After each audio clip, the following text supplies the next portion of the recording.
Good evening, visitors. Welcome to the Australian War Memorial's last post ceremony. My name is Craig Burrell, and joining us today from the Royal Australian Navy is Commodore Scott Lockie. We warmly welcome the family of Private William Hackman, whose story will be told shortly.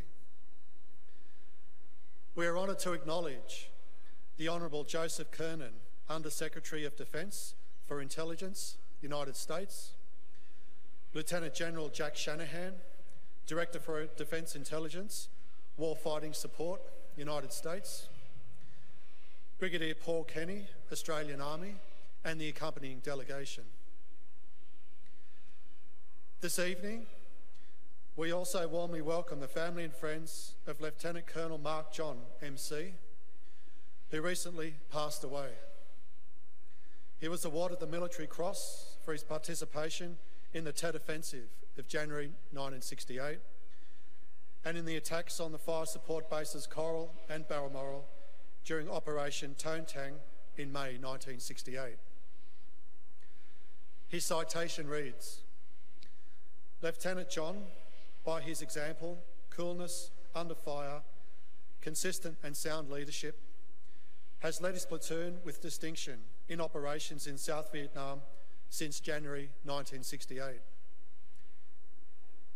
We are honoured to acknowledge Lieutenant Colonel John's service, and we are saddened by his passing." The Australian War Memorial will be commemorating the 50th anniversaries of the attacks on Coral and Balmoral tomorrow and on the 26th of May at the last post ceremony.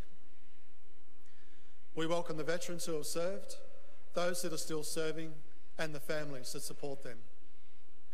We acknowledge the members of RSL and Services Clubs Association, RSL Victoria and RSL Queensland, who are watching the broadcast of this ceremony around Australia. During the ceremony, wreaths will be laid at the base of the Pool of Reflection by family and visitors to the memorial. Please stand and join in singing the National Anthem.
The Australian War Memorial is the vision of Charles Bean, Australia's First World War official historian. Bean landed with the Australian troops on Gallipoli and stayed with them at the front through to the end of the war. The idea of this national memorial and museum came to him at Pozières, France, in the depths of the bloody fighting of 1916. Bean's idea was this would be a place where families and friends could mourn their loved ones buried in faraway places. It would also be a place that could help all Australians understand what these men and women had endured and what they had done for us. Bean's vision, to which we remain true, is best expressed as inscribed in the entrance to the memorial's galleries. Here is their spirit, in the heart of the land they loved, and here we guard the record which they themselves made.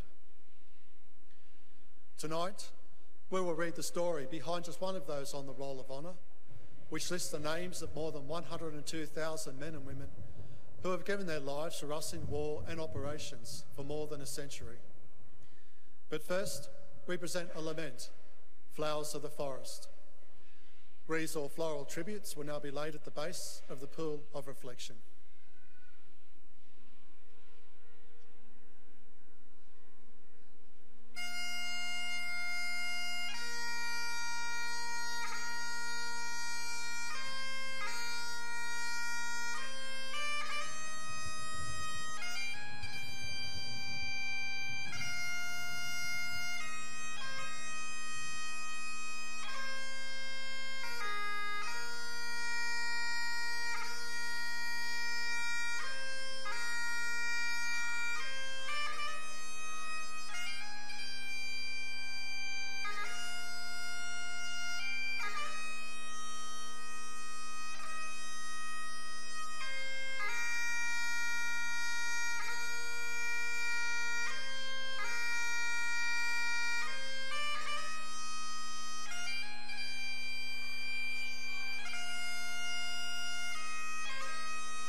Today we remember and pay tribute to Private William Hackman.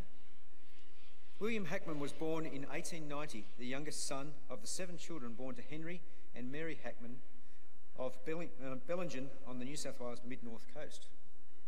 Henry Hackman was a merchant sea captain who drowned the year after William was born when his schooner capsized off Nambucca Heads. Mary Hackman remarried 2 years later. William spent his formative years in Bellingen, where he attended school and afterwards worked as a farmer.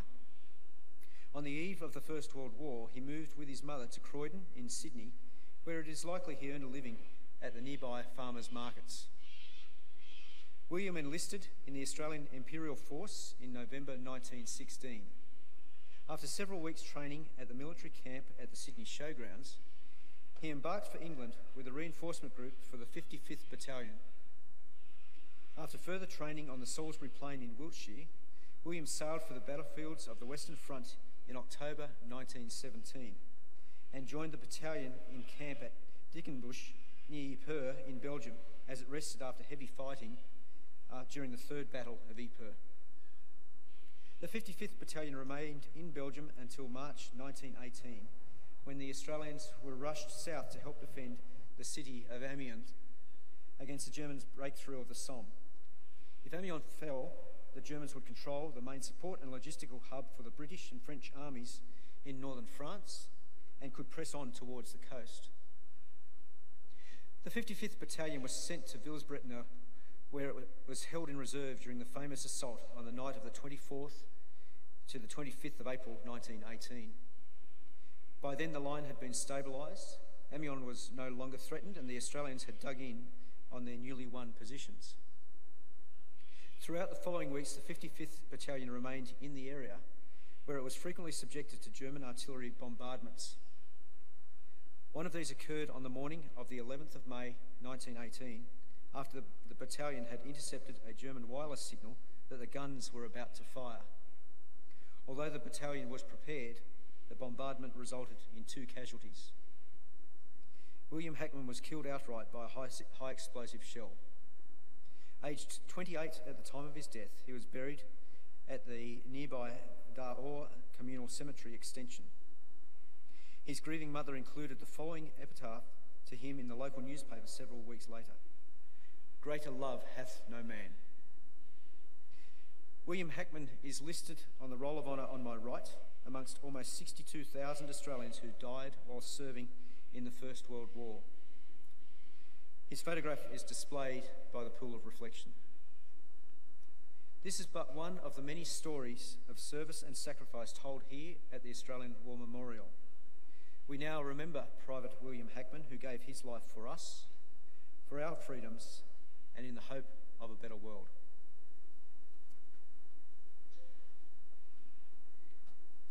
Please stand for the ode and the sounding of the last post.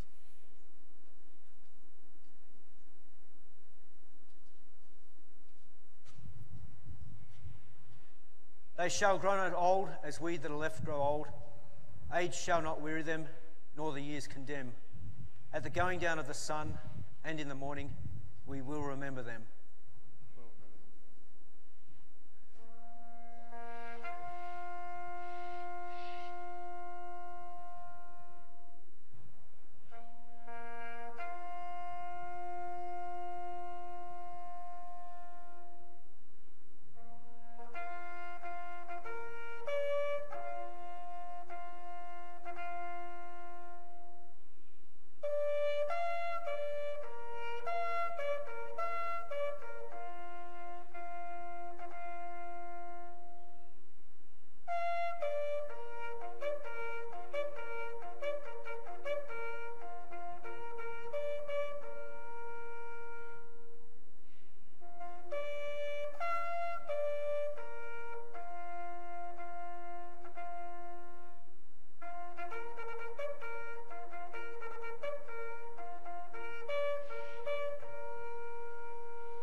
Lest we forget.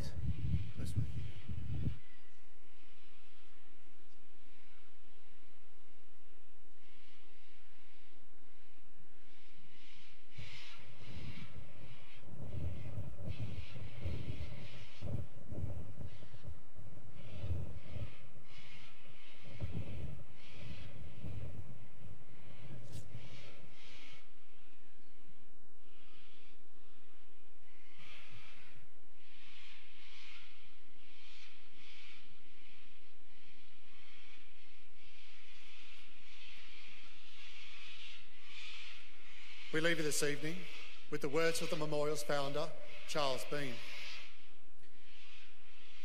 Many a man lying out there at Pozieres or in the low scrub at Gallipoli, with his poor, tired senses barely working through the fever of his brain, has thought in his last moments, well, it's over.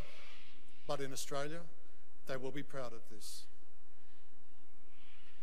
Ladies and gentlemen, that concludes the last post ceremony. Thank you for visiting the Australian War Memorial, and Good evening.